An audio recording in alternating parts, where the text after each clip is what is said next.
Hello everyone, welcome to my channel Indu Biotech. Indu Biotech में आप सबका बहुत बहुत स्वागत है। आज हम लेकर आए हैं 5 more important question and answer in the fundamental unit of life chapter में। Fundamental unit of life chapter के हमने 20 क्वेश्चन सेलेक्ट किए हैं, ये मैंने पहले भी बताया है।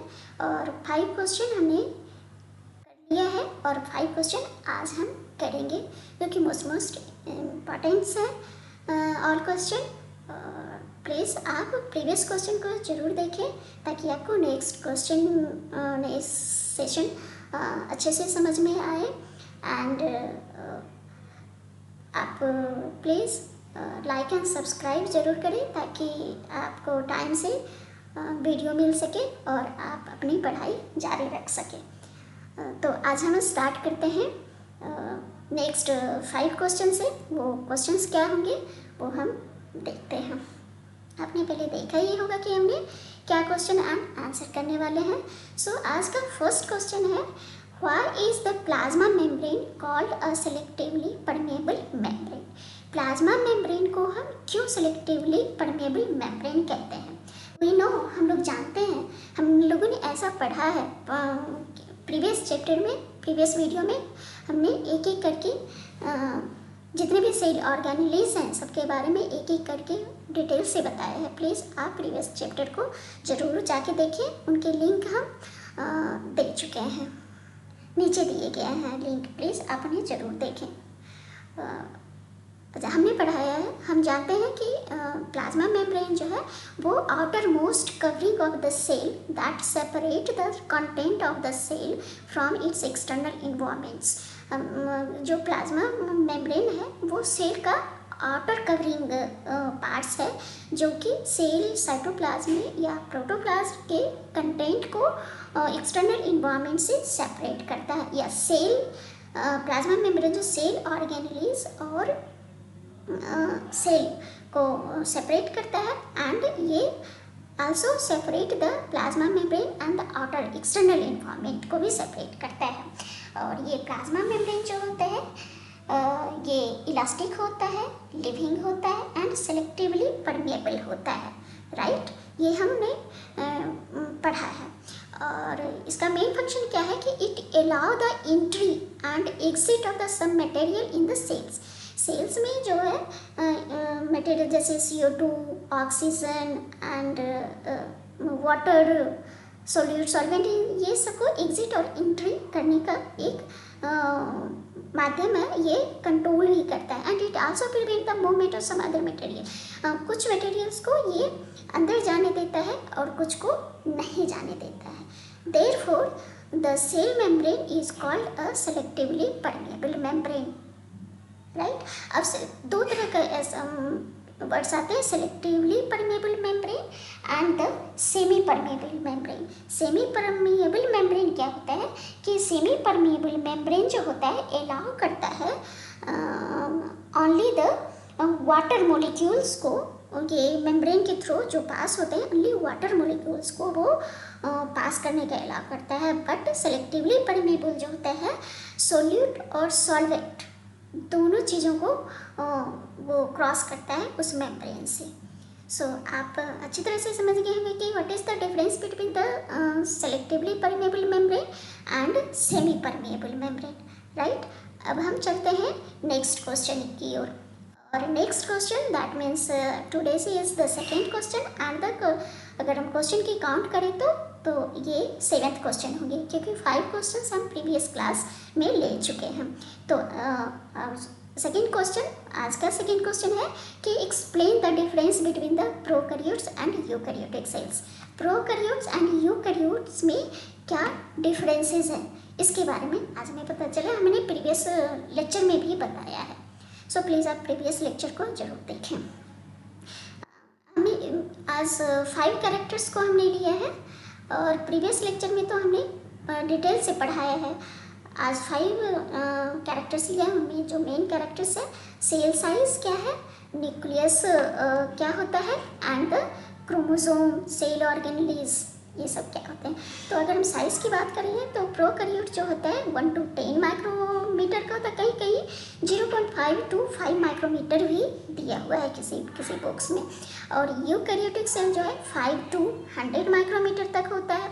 अब न्यूक्लियस की बात करें तो न्यूक्लियस जो होता है ये पुअरली डेवलप्ड होता है। दैट मीन्स न्यूक्लियर रीजन जो होता है प्रोकैरियोट्स में पुअरली डिफाइंड होता है। क्यों? क्योंकि due to the absence of nuclear membrane, इसमें न्यूक्लियर मेम्ब्रेन नहीं होता है।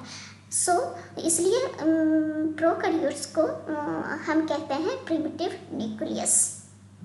और वहीं पे यूकैरियोटिक्स में ऐसा होता है कि न्यूक्लियर रीजन होता है वेल डिफाइंड होता है और ये सराउंड होता है बाय न्यूक्लियर मेम्ब्रेन से। ये मेन डिफरेंस है प्रोकैरियोट्स एंड यूकैरियोटिक का, कि प्रोकैरियोट्स में जो न्यूक्लियस होता है वो उसमें न्यूक्लियर मेम्ब्रेन नहीं होते हैं, और यूकैरियोट्स में न्यूक्लियस जो होता है वेल डेवलप्ड होता है and surrounded by nuclear membranes होता है। अब क्रोमोसोम्स क्या होता है? क्रोमोसोम्स जो होता है, क्रोमोसोम्स प्रोकैरियोट्स में सिंगल होते हैं और यूकैरियोट्स में डबल होते हैं, राइट। और क्या कहते हैं, क्रोमोसोम्स क्या काम करते हैं? तो क्रोमोसोम्स जो होता है हमने पहले भी पढ़ा है कि क्रोमोसोम्स जो होता है ये क्रोमोसोम्स जो होते हैं रॉड से स्ट्रक्चर होते हैं, और क्रोमोसोम्स जो होता है मेड किससे बने होते हैं? डीएनए से, डीएनए और प्रोटीन से क्रोमोसोम्स बने होते हैं। और डीएनए क्या होता है कि DNA is the master molecules and it control all the activities of the cell. Cell में जितनी भी एक्टिविटीज़ होते हैं वो डीएनए के द्वारा कंट्रोल होता है, और ये functional segment of the DNA are called the gene.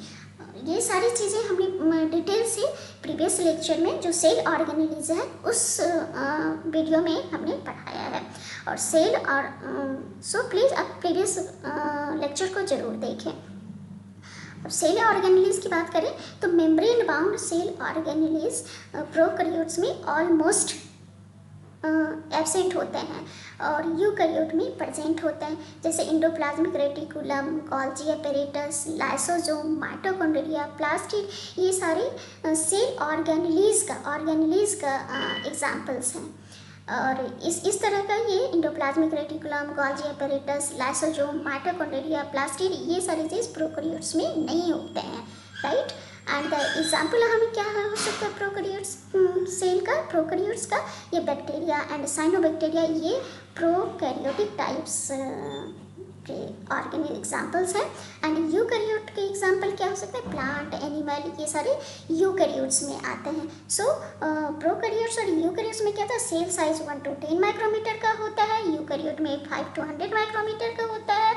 Nuclear region जो होता है प्रोकैरियोट्स में पुअरली डिफाइंड होता है and due to the absence of nuclear membrane and the lack of the nuclear membrane known as the primitive nucleus, हम इसको कहते हैं। प्रोकैरियोटिक के जो न्यूक्लियस होते हैं ये प्रिमिटिव टाइप्स ऑफ न्यूक्लियस होते हैं एंड इसमें वेल डिफाइंड न्यूक्लियर रीजन होता है and the nucleus is surrounded by the nuclear membrane. Chromosome single होता है, डबल होता है। और सेल ऑर्गेनेलिज जो होता है membrane bound cell organelles absent होता है प्रोकैरियोट में, यूकैरियोट में प्रेजेंट होता है। और bacteria and cyanobacteria is the example of the prokaryotic cell, plant and animal is the example of the eukaryotic cell, right. ये और थर्ड क्वेश्चन आज का है कि how do substances like CO2 and water move in and out of the cell. मतलब कहने का मतलब है कि सब्सटेंसेस जैसे CO2, O2, वाटर मोलिक्यूल्स जो सेल्स में जाते हैं, इंटर करते हैं, एग्जिट करते हैं, वो कैसे करते हैं, किस प्रोसेस से करते हैं, क्या होते हैं। तो ये एग्जाम्पल है। ये एक कंटेनर है जिसमें ये सेमी परमेबल एक मेम्ब्रेन है, ये सॉल्यूट है, ये हम देख रहे हैं वाटर मॉलिक्यूल है। वाटर मॉलिक्यूल दिस साइड से इस साइड मतलब higher concentration to lower concentration जाता है। यहाँ पे भी water molecule higher concentration to lower concentration जाता है। ये एग्जाम्पल है। आप इसके बारे में हम देखते हैं कि ये क्या है। अब हम देखते हैं कि सब्सटेंस है CO2 एंड वाटर कैसे मूव करता है। इससे पहले हम देखते हैं कि ऑस्मोसिस क्या होता है, डिफ्यूजन क्या होता है, इसके बारे में हम थोड़ा सा देख लेते हैं कि क्या होता है। हमने प्रीवियस चैप्टर में भी पढ़ाया है, मैं बार बार ये रिपीट कर रही हूँ कि मैंने प्रीवियस चैप्टर में एवरीथिंग पढ़ा चुके हैं, बस ये रिवाइज हो रहा है, राइट। सो डिफ्यूजन क्या होता है कि movement of the substances like liquid, gases, कोई भी substances from a region of higher concentration to a region of lower concentration till the concentration in both are equalised through the available space. कहने का मतलब है कि जो कोई भी सब्सटेंस लिक्विड हो या गैस हो, जब हायर कंसंट्रेशन से लोअर कंसंट्रेशन में जाता है, वो तब तक हायर कंसंट्रेशन लोअर कंसंट्रेशन में जब तक कि दोनों साइड वो इक्वल ना हो जाए, तब तक एक साइड से दूसरे हायर कंसंट्रेशन से लोअर कंसंट्रेशन तक ये मूव करते रहता है लिक्विड या गैसेस। तो इसे हम कहते हैं डिफ्यूजन। एंड ऑस्मोसिस में क्या है, ऑस्मोसिस भी एक तरह का डिफ्यूजन है, बट डिफरेंस क्या है कि it is a special type of movement of water. Water का जो मूवमेंट होता है स्पेशली ऑस्मोसिस के थ्रू होता है। इसमें भी क्या होता है कि वाटर जो होता है higher concentration to lower concentration move करते हैं through a selectively permeable membrane. हमने सिलेक्टिवली परमेएबल मेम्ब्रेन के बारे में हमने अभी जस्ट पढ़ा है। एंड जो डिफ्यूज़न जो होता है इसमें ये देखिए कहीं पे भी मेम्ब्रेन की बात नहीं होती है, लेकिन जब वाटर मॉलिक्यूल का मूवमेंट होता है तो वो सेमी परमेबल मेम्ब्रेन के थ्रू मूवमेंट होती है इन द सेल्स। सो हम कह सकते हैं कि जो हमारा क्वेश्चन था प्रीवियस क्वेश्चन कि how CO2 and water cells में कैसे जाते हैं, तो हम इसके अभी हमने डिफ्यूजन एंड ऑस्मोसिस से हमने पढ़ लिया कि डिफ्यूजन और ऑस्मोसिस क्या होता है। कोई भी गैसेस जो होता है डिफ्यूजन के थ्रू मूव करता है, एंड जो लिक्विड जो होता है वाटर जो होता है स्पेशली मूव करता है थ्रू द ऑस्मोसिस प्रोसेस। सो हम कह सकते हैं, हम एग्जाम में लिख सकते हैं अगर ये क्वेश्चन आता है कि how CO2 and O2 and water move in the cells या इन द सेल्स, तो हम कह सकते हैं कि CO2 move in and out of the cell through a diffusion process which involves the movement of molecules from a region of higher concentration to a region of lower concentration across the membrane। इसी तरह से oxygen भी higher concentration to lower concentration की ओर move करते हैं। Water moves in and out of the cell by a process called the osmosis. Here also this process also involves the movement of water from a region of higher concentration to a region of lower concentration. But here is एक चीज़ आ जाता है कि membrane involve होते हैं, right. अब हम next question की ओर बढ़ते हैं कि नेक्स्ट क्वेश्चन हमारा है आज का, if the organisation of the cell is destroyed due to some physical और chemical influences what will happen.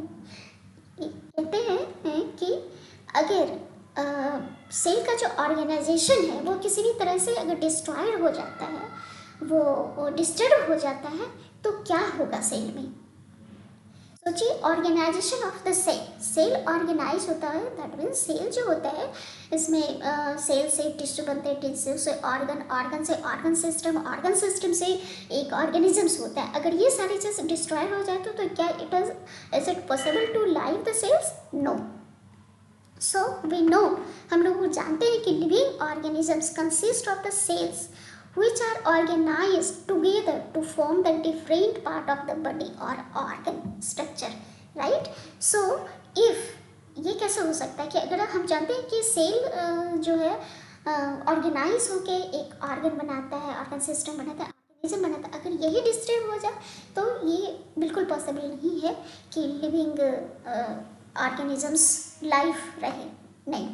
So if the organization of the cell is destroyed due to the some physical or chemical influence, then cell will unable to perform its basic function digestion, excretion, respiration, ये सब चीज़ें नहीं होगा तो ये possible ही नहीं है कि लाइफ चल सके, रन कर सके, नहीं हो सकता. सो दिस में stop all the life activities, thus the life of an individual may come to an end. मर जाएगा बेचारे. कहाँ से जिंदा रह पाएंगे जब उनके पास डाइजेशन नहीं होगा, खाना नहीं खाएंगे, रेस्पिरेशन नहीं करेंगे, तो जिंदा कैसे रहेंगे, राइट? अब हम चलते हैं लास्ट क्वेश्चन की ओर. आज का लास्ट क्वेश्चन है हमारा कि why lysosome known as what is suicide bag, or why the lysosome known as the suicide bag? Sorry for the wrong questions. Right question is, इसका right question actually mistake हो गया for in writing में, कि question is है कि why are lysosomes known as the suicide bag, या हम कह सकते हैं what is suicide bag. हम क्यों कहते हैं लाइसोसोम को सुसाइड बैग कहते हैं, क्यों कहते हैं? वी नो कि lysosome contain the powerful digestive enzyme. Lysosome जो होता है उसमें एक पावरफुल डाइजेस्टिव एंजाइम्स होता है, एंड उसी डाइजेस्टिव एंजाइम्स के कारण वो ऑर्गेनिक मटेरियल्स को ब्रेक डाउन कर पाता है. सो लाइसोसोम जो होता है कि बॉडी में जितनी भी ये वेस्ट मटेरियल होता है उसको क्लीन करता है. कैसे करता है? Bye digesting. वो डाइजेस्ट कर देता है, उसको ब्रेक डाउन कर देता है और बॉडी से क्लीन कर देता है. और ये कभी कभी ऐसा होता है, ये जनरली फॉरेन मटेरियल जो भी आता है उसको डाइजेस्ट कर देता है. और कभी कभी ऐसा तो खुद को भी डाइजेस्ट कर, ये खुद को डाइजेस्ट कर जब ड्यूरिंग द स्टारवेशन और एनी डिस्टर्बेंस होता है तो सेल में, तब क्या उस समय क्या करता है कि lysosome act on their own cell organelles. Cell अपने सेल ऑर्गेनेलीज को डाइजेस्ट कर देता है, to digest them. Therefore lysosome are known as the suicide bag of the cell. ये क्या करता है कि अगर बॉडी में किसी भी तरह का डिस्टर्बेंस हुआ है तो वो सेल क्या करता है, उस सेल ऑर्गेनेली को डाइजेस्ट करता है. उसको डाइजेस्ट करने के चक्कर में जो उनमें जो डाइजेस्टिव एंजाइम होता है वो रिलीज होता है. दूसरे को तो ऑर्गेनेलीज को डाइजेस्ट करता ही करता है, उसकी इतनी पावरफुल होती है कि वो खुद को भी डाइजेस्ट कर देता है. So that's why lysosome are known as the suicide bag, right? ऐसा करते हैं कि आज का क्वेश्चन आंसर सेशन अच्छा लगा होगा तो प्लीज़ लाइक एंड सब्सक्राइब ज़रूर करिएगा, एंड कमेंट ज़रूर करें कि कैसा लगा वीडियो. अगर कोई सजेशन है तो उन्हें भी कमेंट में ज़रूर लिखें. तब तक के लिए thank you so much, and बस प्लीज़ सब्सक्राइब ज़रूर करें. Thank you so much. जय हिंद.